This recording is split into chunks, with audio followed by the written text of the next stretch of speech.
All right, so when you think about the Taoist pantheon, it's huge, right? Just countless powerful deities.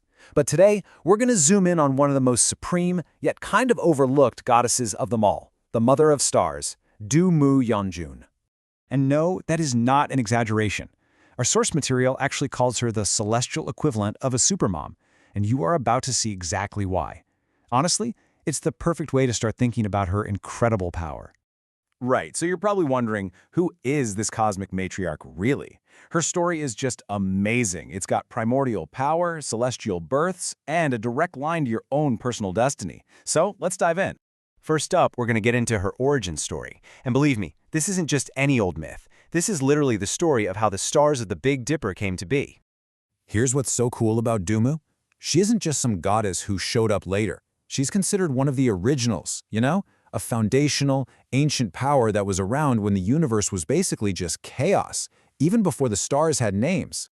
So the legend goes something like this. There was this really kind queen, her name was Ziguan, and she made this heartfelt wish for divine sons who could help bring order to the world. Well, one day, she's bathing in a sacred lotus pond and poof, 9 brilliant golden lotuses just magically appear. And these weren't just flowers. They soaked up the essence of heaven and earth and then transformed into 9 glorious divine sons. And get this, look at how powerful her kids are. The first 2 became the supreme emperors in the celestial government, right under the Jade Emperor himself. And the other 7? Oh, they just became the 7 stars of the Big Dipper. The constellation we see every night. Talk about a power family, right? Okay, now let's break down what she actually looks like. Her image is, well, it's pretty intense, with all these heads and arms, but every single part of her appearance has a really deep symbolic meaning that tells us about her role in the cosmos. Her whole image is just loaded with symbolism. First off, you'll often see her with 3 eyes. And what does that mean? Well, it's all about her omniscience, her divine power to see everything, across the past, the present, and the future. Next up, those 4 heads. They're not just for show. They represent her being everywhere at once, her omnipresence. It means her protective gaze covers all 4 directions, north, south, east, and west. Absolutely nothing gets past her. And what about those 8 arms? Well, they show she's not just a passive observer. She is actively involved in running the universe. Each one of her hands holds a different divine tool, and each tool represents a specific piece of her cosmic authority.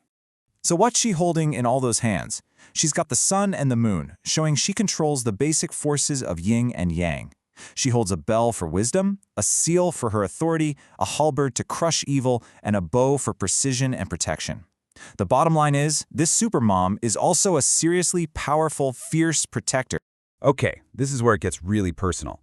We've been talking about ancient myths and cosmic power, but now let's talk about why this goddess is directly connected to your life, right here, right now.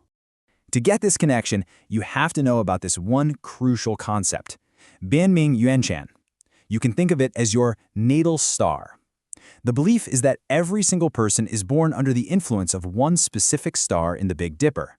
That star is your personal celestial guardian, and it's tied directly to your fate, your fortune, your whole life story. Now, think of it like this. In a big celestial office, you've got 2 different departments. The Big Dipper, her sons, they're in charge of the Book of Life. Meanwhile, the Southern Dipper, a totally different constellation, handles the Book of Death. So if you're looking for blessings, for protection, for a long and healthy life, who better to ask than the mother of the very stars that manage your life? So, when would you actually turn to her for help? Well, a really common time is when you're said to be offending the Tai Sui, the god of the year. See, since she's the mother of all these star deities, asking her for help is like going straight to the CEO to ask them to put in a good word for you. You can also pray to her for things like family harmony, protection from disasters, or, just when you feel like your luck could use a serious boost. All right, so that brings us to the big question. Knowing all this, how do you actually, pay your respects and connect with her? The great news is it doesn't have to be super complicated. The number one thing is just sincerity. So, when's the best time to do it?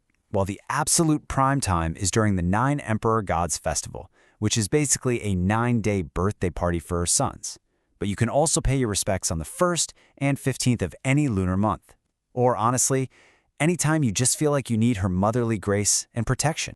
And when it comes to offerings, it's all about the symbolism, which is actually really beautiful. Fresh flowers, they remind us of that sacred lotus pond. Fruits symbolize the fruitful, positive results you're hoping for. And vegetarian food honors her pure primordial nature.